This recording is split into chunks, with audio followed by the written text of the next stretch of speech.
According to 2022 Top 10 Worst Global Anti-Semitic Incidents, the Wiesenthal Center put American rapper Kanye West at the top, saying his actions released a tsunami of hate. This is a man, before everything fell apart, had over 50 million individuals between Twitter and Instagram. Over 50 million people. When he spoke, people bought whatever item it was that he was selling. Unfortunately, for reasons we're still not sure, at a certain point, he turned his attention to vilifying the Jewish people. West made a number of anti-Semitic comments and during a December interview praised Adolf Hitler. Every human being has something of value that they brought to the table, especially Hitler. Rabbi Cooper says this behavior injects hatred into the mainstream. You have people saying, some of the black extremists, saying, you're not even the real Jews. We love what Hitler did. He went after you because he knew who the real Jews were. Anyone who has any education knows what the Nazi ideology was. It was all based on racism and in race. And, given the opportunity, God forbid, if they had won, imagine what would have happened to black people. Concerned about the spread on social media, Cooper went directly to Elon Musk after the billionaire acquired Twitter. In this new free speech, non-censorship era, that he would find a way to deal with extremism and hate speech targeting not just Jews, but all groups. According to the report, FBI Director Christopher Wray confirmed that some 63% of all religion-based hate crimes in the U.S. target Jews, who make up only 2.4% of the U.S. population. You have now the recent hate crimes in the last few days and weeks.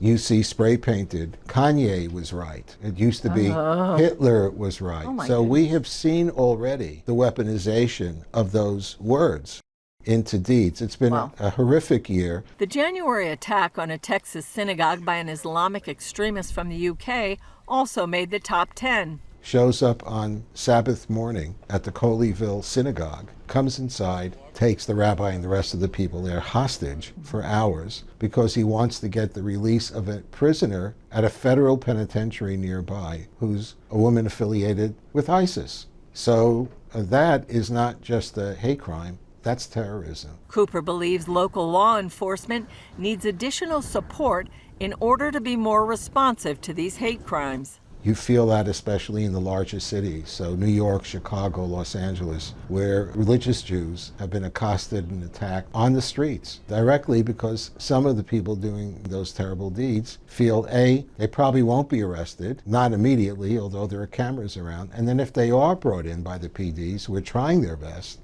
you have cashless bail in New York. One of Cooper's bigger concerns is what's happening on America's college campuses, where the demonization of Jews and calling into question even as high as the UN, maybe it never should have been a Jewish state, maybe it's not a legitimate thing, they stole people's land, it's apartheid, it's colonialism. What it is, it's a nonstop asymmetrical war against the Jewish state. And in terms of the local Jewish community or students and sometimes faculty, they're roadkill to these campaigns.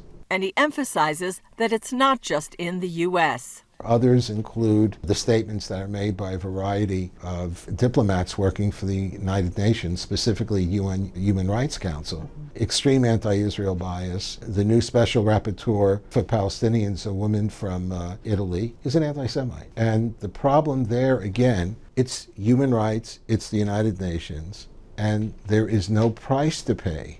One high-profile event happened at a joint press conference with German Chancellor Olaf Scholz and Palestinian Authority President Mahmoud Abbas in Berlin. At one point, Abbas said Israel was guilty of 50 Holocausts against the Palestinians.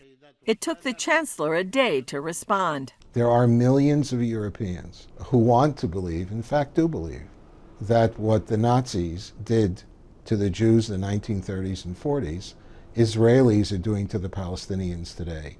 So when he gives that speech, he knows exactly what he's doing, who he's trying to reach, to promote and spread another big lie, and to do it in Berlin, of all places. Cooper points to the Abraham Accords as one of the biggest accomplishments leading to positive change because leaders on both sides were willing to take risks. One of the greatest disinfectants for bigotry and stereotypes is you actually meet someone. You meet the other. He says the Jewish people need allies to stand with them in this fight. Cooper adds the overall goal is to remove anti-Semitism from mainstream culture and put it back in the gutter where it belongs.